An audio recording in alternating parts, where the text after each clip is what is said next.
तो शुरुआत कर रहे हैं इस वक्त की सबसे बड़ी खबर के साथ। महादेव बेटिंग ऐप केस में एक्शन और तेज हो गया है। रणबीर कपूर के बाद ईडी ने कपिल शर्मा को भी समन थमा दिया है। फिल्म अभिनेत्री हुमा कुरैशी को ईडी का समन भेजा गया है। फिल्म अभिनेत्री हिना खान को भी समन भेजा गया है। रणबीर कपूर के बाद 3 एक्टरों को समन जारी हो गया है। ईडी की रेडार पर करीब 15 फिल्मी सितारे हैं, यह भी कहा जा रहा है। यानी कुछ और चौंकाने वाले नाम, चौंकाने वाले खुलासे, चौंकाने वाले सितारे सामने आ सकते हैं, जिनको इन्फोर्समेंट डायरेक्टरेट यानी कि प्रवर्तन निदेशालय पूछताछ के लिए समन भेजने वाली है। रणबीर कपूर के बाद एक और बड़ा नाम सामने आया है। महादेव बेटिंग ऐप केस में एक्शन तेज हो गया है। इस केस में फिल्म अभिनेत्री हुमा कुरैशी को भी ईडी ने समन दिया है। फिल्म अभिनेत्री हिना खान को भी समन भेजा गया है। रणबीर कपूर के बाद कपिल शर्मा को भी समन दिया गया है। ईडी के रडार पर करीब 15 फिल्मी सितारे हैं, जिनको समन दिया गया है और उनको पूछताछ के लिए बुलाया गया है। हमारे साथ करिश्मा, हमारे सहयोगी जुड़ रही है न्यूज रूम से, सीधे उनके पास चलेंगे। करिश्मा, क्या ताजा जानकारी मिल रही है इस केस में? विवेक, एक बड़ी खबर यही है कि अब देखिए, रणबीर कपूर के बाद हिना खान, इसके बाद हुमा कुरैशी और कपिल शर्मा को भी अब ईडी ने अपने रडार पर लिया है। इन तीनों लोगों को समन भेजा गया है।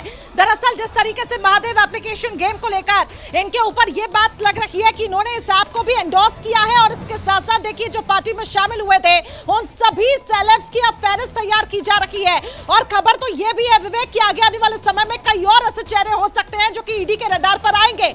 हालांकि रणबीर कपूर को देखिए एक्सटेंशन यहाँ पे दिया गया है, कुछ वक्त दिया गया है, लेकिन उन्हें भी अब ईडी के सवालों का सामना करना पड़ेगा।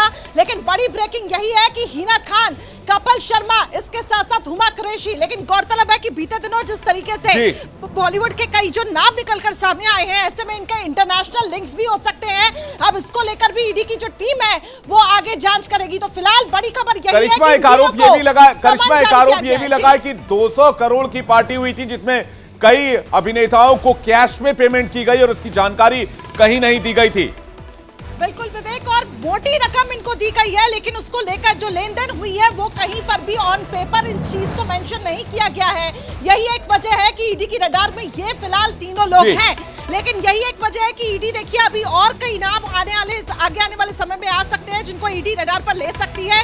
खबर ये सामने आ रही है कि लगभग 100 ऐसे प्रभावशाली लोग हो सकते हैं जो इस पूरे कांड में, जो हम ये कह सकते हैं कि जो पार्टी में जो लोग परफॉर्म करने पहुंचे थे, इसके साथ साथ इस ऐप को जिन जिन लोगों ने एंडोर्स किया है उनके भी नाम अब सामने आ सकते हैं। तो करीबन 100 ऐसे प्रभावशाली लोग हैं जिनकी अब फहरिस्त तैयार की जा रही है और आगे आने वाले समय में ईडी की जो टीम है उनसे पूछताछ करेगी। लेकिन इन सब के बीच एक मुख्य पॉइंट ये भी है कि जिस तरीके से बॉलीवुड सेलेब हो चाहे टीवी सेलेब हो, इनका कहीं ना कहीं जो लिंक निकल कर सामने आया है, दर्शकों को ये बताना जरूरी है करिश्मा कि आखिरकार ये पूरा मामला क्या है, ये मैटर क्या है। आपका बहुत बहुत शुक्रिया इस जानकारी के लिए और तमाम अपडेट्स दर्शकों तक पहुंचाने के लिए। लेकिन इसकी डिटेल क्या है, आखिर ये केस क्या है, कौन है जिसके पीछे, जिसके इर्द गिर्द ये 200 करोड़ का पूरा मामला घूम रहा है? दरअसल ये जो बेटिंग ऐप है, इसके प्रमोटर सौरभ चंद्राकर की शादी फरवरी में संयुक्त अरब अमीरात में हुई थी। इस शाही शादी में 200 करोड़ से ज्यादा का खर्च किया गया था। जिसकी शादी हुई वो कभी जूस बेचा करता था, लेकिन शादी में 200 करोड़ रुपए खर्च कैसे किया गया, यह कहानी बड़ी दिलचस्प है। और इसी शाही शादी में इन कलाकारों को बुलाया गया था, जिसमें आरोप यह है कि इसमें सभी को कैश पेमेंट किया गया और इसके लिए हवाला का इस्तेमाल किया गया, जिसकी जानकारी पब्लिक डोमेन में नहीं थी और ना ही सरकार को थी। इस शादी में 200 करोड़ से ज्यादा का खर्च हुआ था। इस आलिशान शादी का वीडियो भारतीय एजेंसियों के हाथ लग गया। शादी में परफॉर्म करने के लिए जितने भी सेलिब्रिटी यानी सितारे यानी बॉलीवुड के हीरो हीरोइन बुलाए गए थे, अब सभी ईडी के रडार पर आ गए हैं, इन्फोर्समेंट डायरेक्टरेट के रडार पर हैं। ईडी ने इस संबंध में मजबूत डिजिटल सबूत जुटाए हैं। वहीं कुछ दिनों पहले ईडी ने मुंबई, भोपाल, कोलकाता के उन हवाला ऑपरेटर्स के यहां छापे मारे जिन्होंने इस इवेंट के लिए रकम मुंबई की इवेंट फर्म को भेजी थी। यहां से सिंगर नेहा कक्कड़, सुखविंदर सिंह, अभिनेता भारती सिंह, अभिनेत्री और भाग्यश्री को परफॉर्म करने के लिए पेमेंट किया गया था।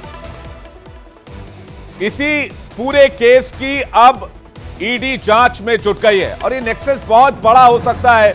जिस हिसाब से इसमें हवाला का इस्तेमाल किया गया है, हवाला ऑपरेटर्स का इस्तेमाल किया गया है, जिस हिसाब से मुंबई से लेकर यूएई तक इस पूरे केस का कनेक्शन जुड़ रहा है। तो आपको बता दें कि संयुक्त अरब अमीरात में एक शाही शादी हुई जिसमें 200 करोड़ रुपए खर्च हुए और इसी आलीशान शादी का वीडियो भारतीय एजेंसियों के हाथ लग गया है। शादी में परफॉर्म करने के लिए जितने भी सेलिब्रिटीज बुलाए गए थे सभी ईडी के रडार पर हैं।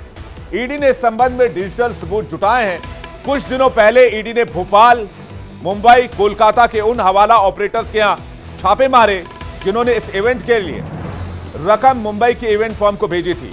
यहां से सिंगर नेहा कक्कड़, सुखविंदर सिंह, अभिनेता भारती सिंह और भाग्यश्री को परफॉर्म करने के लिए पेमेंट किया गया था और इसी केस की ईडी जांच कर रही है, जिसमें रणबीर कपूर के बाद अब कपिल शर्मा को भी पूछताछ के लिए बुलाया गया है।